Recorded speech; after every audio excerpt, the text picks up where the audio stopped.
오늘 말씀 14장은 압살롬을 그리워하는 다윗의 마음으로부터 시작합니다. 우리 13장에서 본 것처럼 압살롬은 자기 누이 다말을 성적으로 유린하고 버린 이복 형제 암논을 죽입니다. 비록 배다른 형제지간이라 할지라도 있어서는 안 되는 비극이 다윗의 이 가문 가운데 나타나게 됐습니다. 여기에는 모든 과정을 이미 알고도 정에 이끌려 가지고 자녀를 바른 길로 이끌지 않았던 다윗의 잘못이 컸습니다.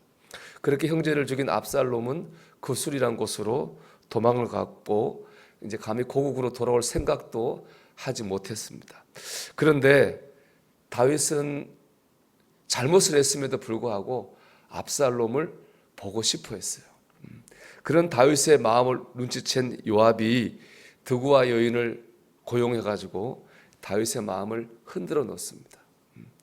드구와 여인은 과부로 위장하고 다윗에게로 나갑니다. 그리고 요압이 시킨 대로 하소연을 다윗에게 지은 거죠. 늘어놓습니다. 그 하소연은 이렇습니다. 이 여인에게 두 명의 아들, 남편은 죽고 이제 두 명의 아들만 남았는데 아들이 서로 싸우다가 한 아들이 다른 아들을 죽였습니다. 율법에 의하면 형제를 죽이면 살인이 죽어야 되는, 사형을 당해야 되는 거죠. 그래서 동네 사람들이 다 그 살아남은 아들도 사형하라고 그렇게 요구합니다. 이제 그렇게 되면 어떻게 되겠어요? 그녀는 남편도 없는데 아들들도 다 죽어버리고 말잖아요. 한 아들을 죽은 건 할 수 없지만 남은 아들이라도 그녀는 살리고 싶었어요. 그게 아마 모든 부모의 마음일 겁니다. 그 마음은 또 누구의 마음입니까? 그래서 바로 지금 다윗의 마음입니다. 형제간에 자기 아들들끼리 싸웠지만 하나는 죽었지만 그것도 살아있는 압살롬을 살리고 싶고 보고 싶은 게 다윗의 마음이죠. 요압은 이 여인을 통해서 그런 다윗의 마음을 이미 알아채고 그 마음을 만진 겁니다. 이에 다윗은 그것을 눈치챘지만은 압살롬을 예루살렘에 돌아오게 합니다. 이전에 다말이 암논이죠. 암논이 다말을 유린하고 버렸을 때 잘못을 알았지만은 다윗이 눈 감아주고 넘어갔던 것처럼 이번에도 죽인 살인자인 아들 압살롬을 적당하게 눈 감아주고 넘어갑니다.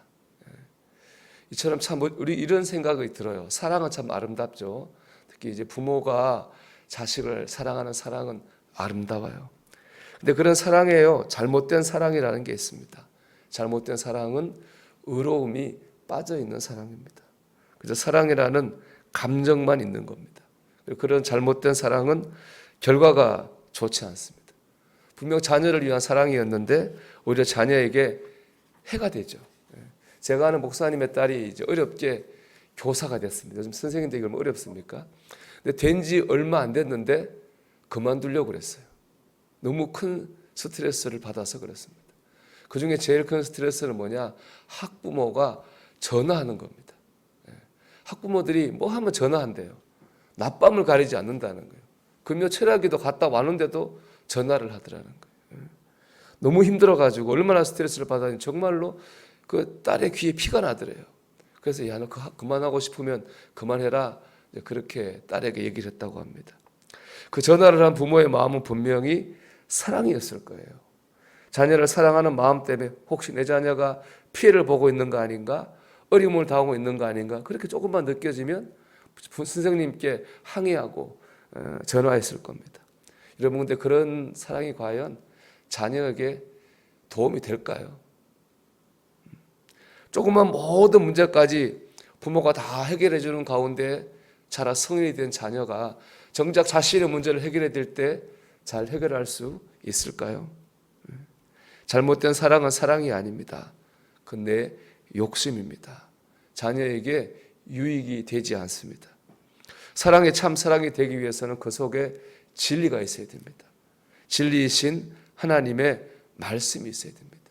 그럴 때 내게도 유익이 되고 사랑하는 그 사랑을 받는 사람에게도 유익이 되고 나가 하나님께 영광이 됩니다.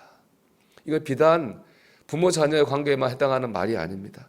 제가 지금 우리 고향지방 감리교 고향지방의 선교부 총무를 맡고 있는데 동시에 회장인 감리사 직무 대행을 맡고 있습니다. 지난 4월에 지방의 장이 감리사가 선출됐는데 갈등이 생겨가지고 그분의 직무가 정지됐어요. 제가 지금 직무를 할 수 없이 대행하고 있습니다.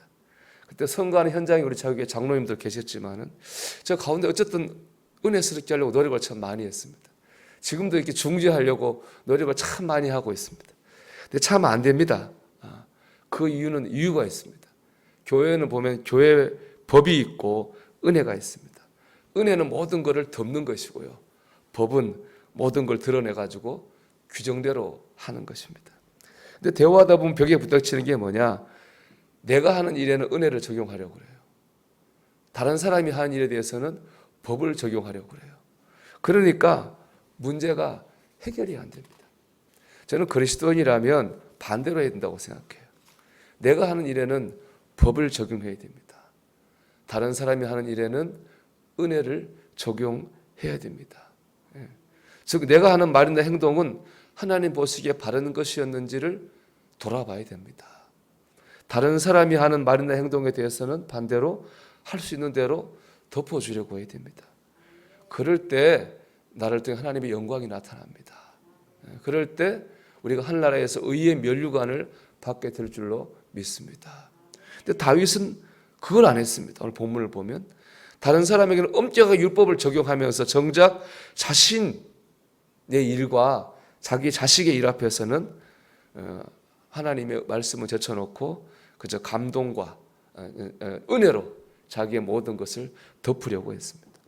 결국 이로 인해 가문의 비극은 끊어지지 못했어요. 앞으로 보겠지만은 압살롬을 지금 봐주고 살려준 것 때문에 다윗이 죽을 뻔하고 다윗의 나라가 망할 뻔하는 그런 큰 위기를 겪게 됩니다. 여러분, 잘못된 사랑을 하지 마십시오. 사랑에는 진리가 있어야 됩니다. 여러분, 내게는 법을 적용하시고 다른 사람에게는 은혜를 적용하십시오. 그럴 때 하나님의 영광이 드러납니다. 오늘도 진짜 참 사랑을 해서 하나님의 영광을 드러내고 하늘나라의 면류관을, 내 면류관을 만들어가는 저와 여러분이 되기를 주의 이름으로 축원합니다.